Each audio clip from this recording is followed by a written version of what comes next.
사연을 소개하겠습니다. 결혼을 앞둔 어느 날 시부모님이 불러서 시댁에 갔는데 시부모님의 얼굴이 잔뜩 굳어져 있었습니다. 그동안 얼굴 한번 찌푸린 적이 없었던 두 분이었기에 긴장 가득한 얼굴로 제가 소파에 앉았는데요. 시어머님이 단호한 어조로 제게 물었습니다. 내가 지호한테 들었는데 그게 사실인 거니? 네? 무슨 말씀이세요? 제가 당황한 표정으로 시댁 가족들을 둘러보고 있었는데요. 시어머님이 실망 가득한 표정으로 다시 물었어요. 그러니까 결혼식 날 말이다. 네가 지호한테 말도 안 되는 소리를 했다며? 네? 말도 안 되는 소리라니요? 시부모님의 표정이 너무나 심각해 보여 순간 제가 남편을 바라봤지만 남편이 제 눈을 피한 채 고개만 숙이고 있었습니다. 그 모습에 시어머님이 다시 다그치고 있었어요. 그동안 내가 너를 잘못 알고 있었던 것 같구나. 난 네가 참 괜찮은 사람이라고 믿고 있었는데 우린 지금 실망이 이만저만이 아니야. 생각 같아서는 결혼도 다시 생각해보고 싶을 정도야. 평소 따뜻하기만 했던 시어머님의 목소리에서 찬바람이 쌩쌩 불고 있었는데요. 목소리가 어찌나 차갑던지 저도 모르게 움츠러들 수밖에 없었습니다. 사실 남편이 결혼을 하자고 했을 때 저는 걱정이 앞설 수밖에 없었어요. 누가 보더라도 시댁은 잘 사는 편이었고 그에 비해 우리 친정은 가난해도 너무나 가난했으니까요. 평생을 가난 속에서 살아야 했던 제게는 그 가난에서 벗어나고 싶은 생각뿐이었습니다.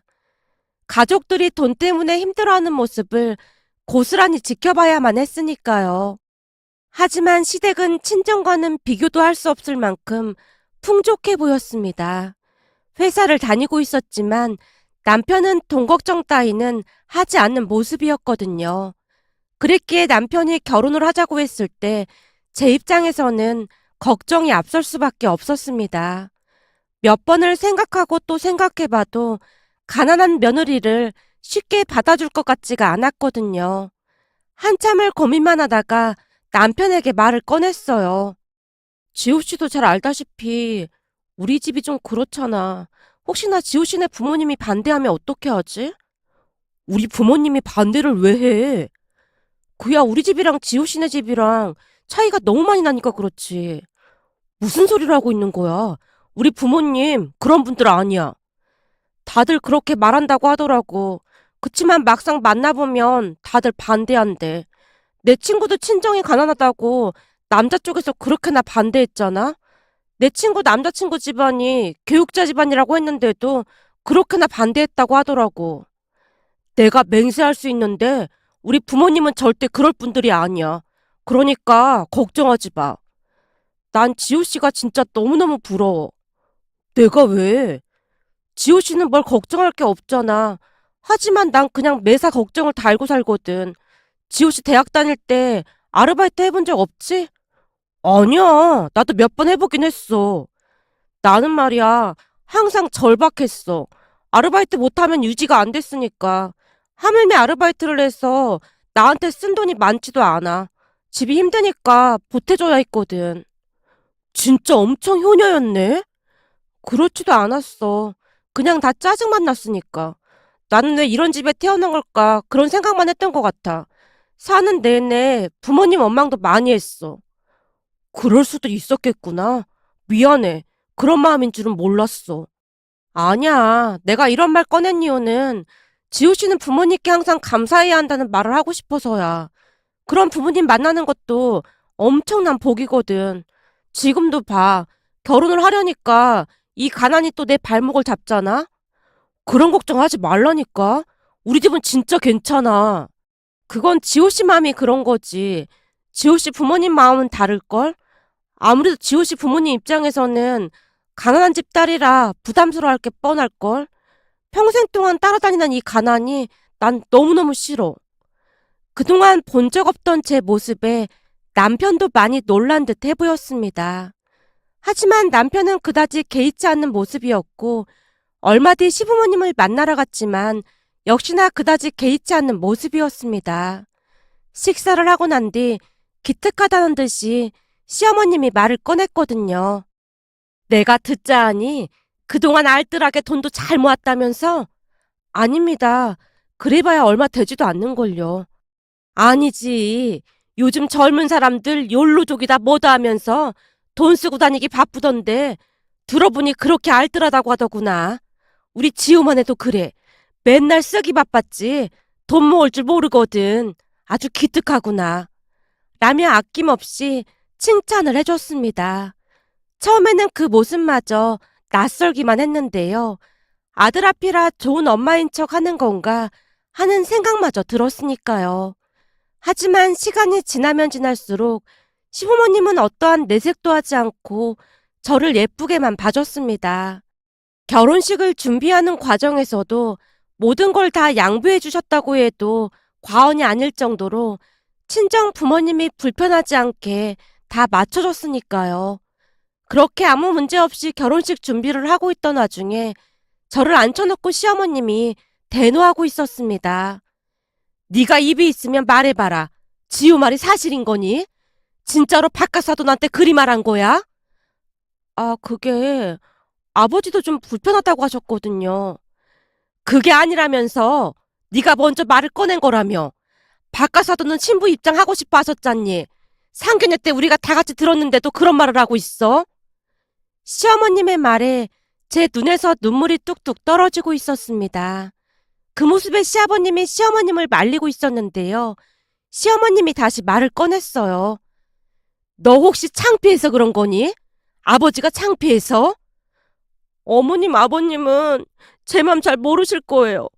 저는 살면서 단 한 번도 편하게 산 적이 없었어요. 책을 한 권 사려고 해도 눈치를 봐야 했고, 그 흔한 학원 한 번 다녀본 적이 없었어요. 지금도 그래요. 시댁은 너무 잘 사는데 친정은 못 살아도 너무 못 살아서 그렇잖아도 눈치가 보이는데 아버지까지 그런 상황이라 더욱더 주눅이 든단 말이에요. 결혼식장에 온 사람들이 얼마나 수군거릴까 하는 생각에 잠을 잘 수가 없어요. 제 눈에서 눈물이 뚝뚝 떨어지고 있었는데요. 시어머님이 나지막한 목소리로 위로했습니다. 그래도 널 낳아주신 부모님이잖니. 자식인 네가 부모를 그렇게 생각하는데 어느 누가 존중해 주려고 하겠니? 적어도 자식인 너만큼은 사돈 두 분의 마음을 헤아려 줘야 하지 않겠니? 바깥 사돈 눈이 그리 된 건 그 누구의 잘못도 아니다. 처자식 먹여 살리려고 새벽부터 밤늦게까지 일한 게 잘못은 아니잖니. 그러다 사고가 난 아버지한테 네가 어떻게 그럴 수가 있어. 다른 사람들이 다들 손가락질을 해도 넌 든든한 백이 되어드려야지. 우린 상견례 날 사돈 두 분 뵙고 두 분 인상이 얼마나 선하던지 맘에 쏙 들었는데 네가 그런 생각을 하고 있는 줄은 정말로 꿈에도 몰랐다.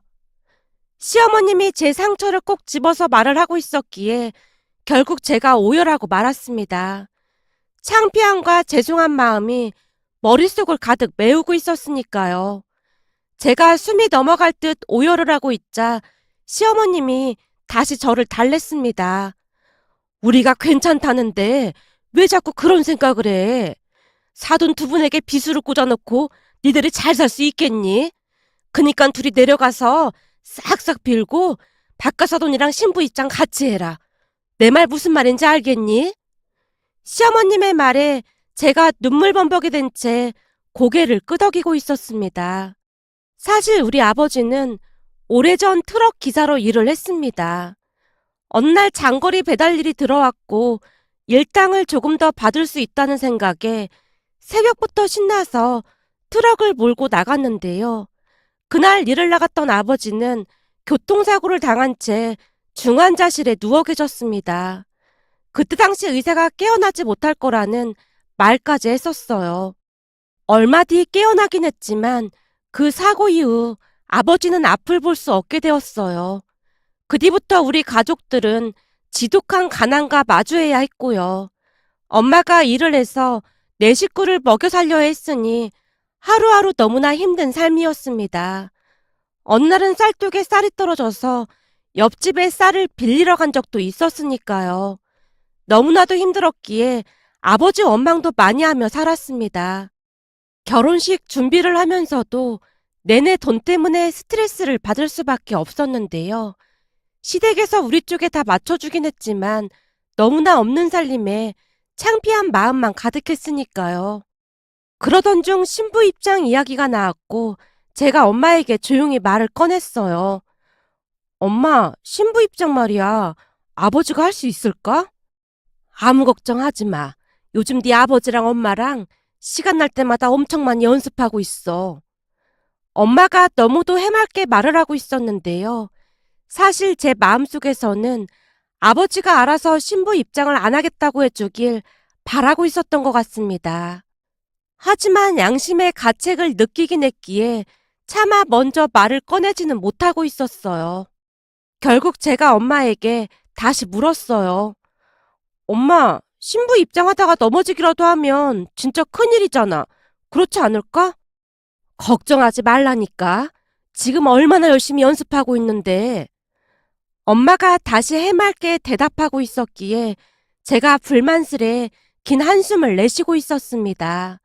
그 모습에 엄마가 놀란 듯 제 눈치를 보며 물었어요. 너 혹시 아버지랑 신부 입장하기 싫어서 그러니?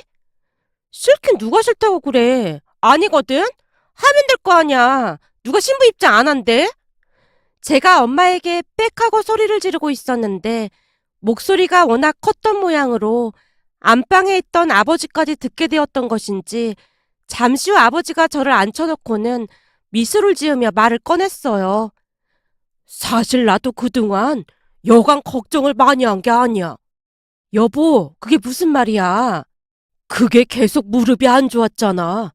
근데 요즘 들어 통증이 더 심해져서 많이 불편했거든. 그게 무슨 말이야? 당신 그런 말 없었잖아. 아니야. 계속 무릎이 안 좋았어. 내가 염치가 없어서 말을 못했던 것뿐이야. 그래서 말인데 아무래도 신부 입장은 힘들 것 같은데 우리 딸한테 미안해서 어쩌지? 그 좋은 날 혹시나 내가 넘어지기라도 하면 큰일이잖니. 요즘 그것 때문에 한숨도 못 자고 있었는데 이렇게 털어놓고 나니까 오히려 속이 편하구나. 그래서 말인데 신부 입장은 네 작은아버지랑 하는 게 어떻겠니? 그게 무슨 말이야. 아버지가 멀쩡히 살아있는데 당연히 당신이랑 해야지. 나도 그러고 싶은데 내 몸에 이런 걸 어쩌겠어. 아마 사돈 두 분도 이해해 주실 거야.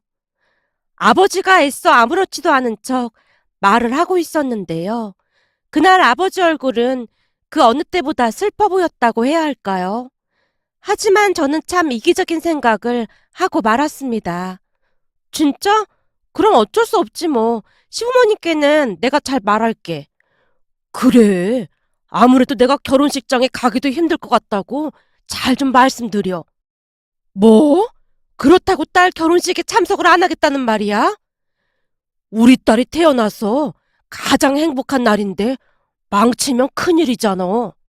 아버지의 말에 엄마가 뒤를 돌아 눈물을 훔치고 있었지만 참 철이었게도 저는 제 생각만 하고 있었습니다.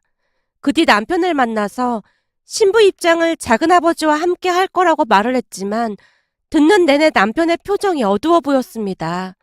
그렇게 한숨만 쉬다가 돌아간 남편이 시어머님께 제 이야기를 했던 모양이었어요. 그날 시어머님 말에 창피한 마음이 들어 얼굴을 들 수가 없었습니다. 특히나 그날 아버지 마음이 어땠을까 하는 생각이 불현듯 들어 그만 눈물이 쏟아지고 말았는데요. 제가 너무나 큰 잘못을 했다는 생각에 눈물이 멈추질 않았습니다. 그렇게 며칠 뒤 남편과 함께 집에 내려가서 무릎 꿇고 아버지께 빌고 또 빌었습니다. 그 바람에 가족 모두 대성통곡을 했답니다. 그날 엄마가 저를 따로 불러서 조용히 물었어요. 갑자기 왜 마음이 바뀐 거야? 그게 사실 시어머님한테 많이 혼났어. 안사돈한테? 나한테 막 실망했다고 하시면서 엄청 혼내셨어. 엄마의 눈에 다시 눈물이 가득해졌는데요. 상견례 때도 그렇고 두 분이 참 좋은 분들이란 생각이 들더라. 어쩜 그리도 바르시고 배려가 많으신 건지 참 배울 점이 많은 분들이야. 그러게 사실 그동안 나 아버지 원망 많이 했거든. 근데 어머님 말씀처럼 그게 아버지 잘못은 아니었던 거잖아. 내가 왜 그런 마음을 가지고 살았던 건지 참 바보 같다는 생각이 들었어. 우리 딸이 이제 철들었네. 시집보내도 걱정 없겠어. 엄마가 하염없이 흐르는 눈물을 닦아내고 있었습니다. 그 뒤 저는 아버지의 손을 꼭 붙잡고 신부 입장을 했는데요. 조심스레 한 발 한 발 내딛는 아버지의 발걸음에 축하해주러 온 하객분들이 진심으로 축하를 해줬습니다. 그렇게 우리는 모두의 축복 속에서 결혼식을 올렸습니다. 결혼 후 우리는 시댁 근처에서 살았는데요. 아무래도 맞벌이를 하다 보니 출산을 하게 되면 시부모님이 도와주겠다고 했거든요. 그러던 중 드디어 임신이 되었고 가족들 모두가 많이 축하해줬습니다.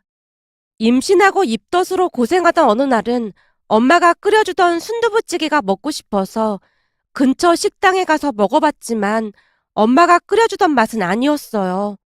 엄마가 만들어주던 그 맛이 어찌나 그립던지 결국 재료를 사서 엄마에게 물어물어 남편과 함께 끓여보기도 했지만 역시나 그 맛은 아니었습니다.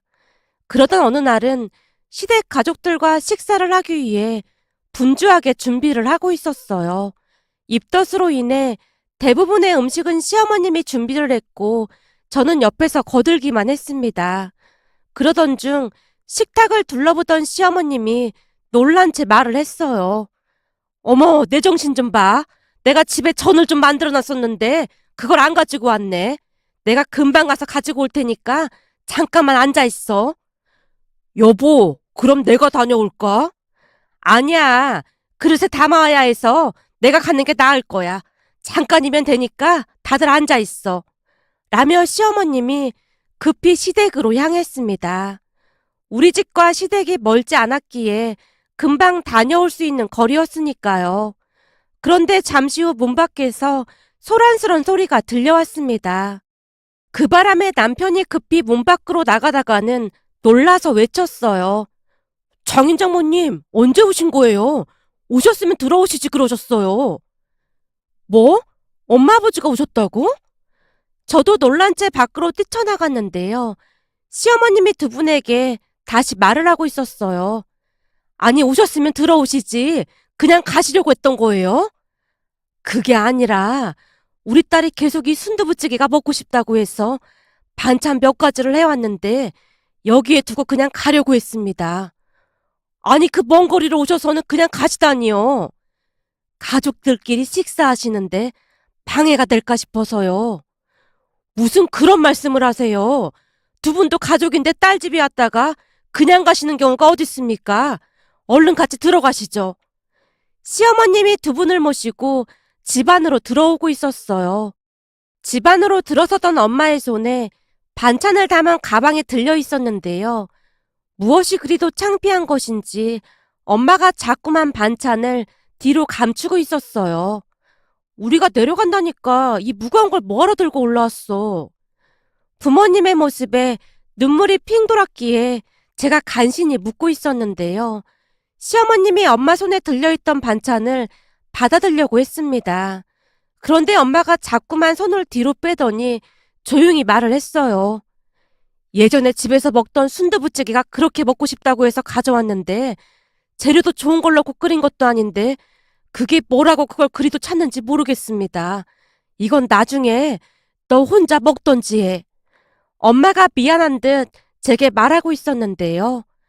다 같이 먹으면 되죠. 냄새가 아주 좋은데요. 아닙니다. 재료도 그렇고 두 분 입맛에 안 맞으실 겁니다. 음식은 정성으로 먹는 겁니다. 괜찮으니까 이쪽으로 앉으세요. 시어머님의 말에 시아버님이 아버지 팔을 잡고는 식탁으로 안내를 하고 있었고 엄마와 시어머님이 접시에 반찬을 담고 있었습니다. 그 모습에 코끝이 시큰해질 수밖에 없었는데요. 시종일관 부모님을 배려하는 두 분의 모습에 다시 한번 감동을 받았거든요. 그 뒤에도 시부모님은 항상 우리 부모님을 배려하고 있습니다. 얼마 전에도 엄마가 신선한 채소들을 시댁으로 보내왔는데요. 시어머님이 한박 웃음을 지으며 이모님들께 자랑까지 하고 있었어요. 사연을 듣다 보니 사돈 간에 다투고 원수지는 사연이 많은 것 같아서 이런 시부모님도 계시다는 말씀을 드리고 싶어 이렇게 사연 보내봅니다. 오늘의 사연은 여기까지였습니다. 즐겁게 보셨다면 구독, 좋아요 부탁드립니다. 고맙습니다.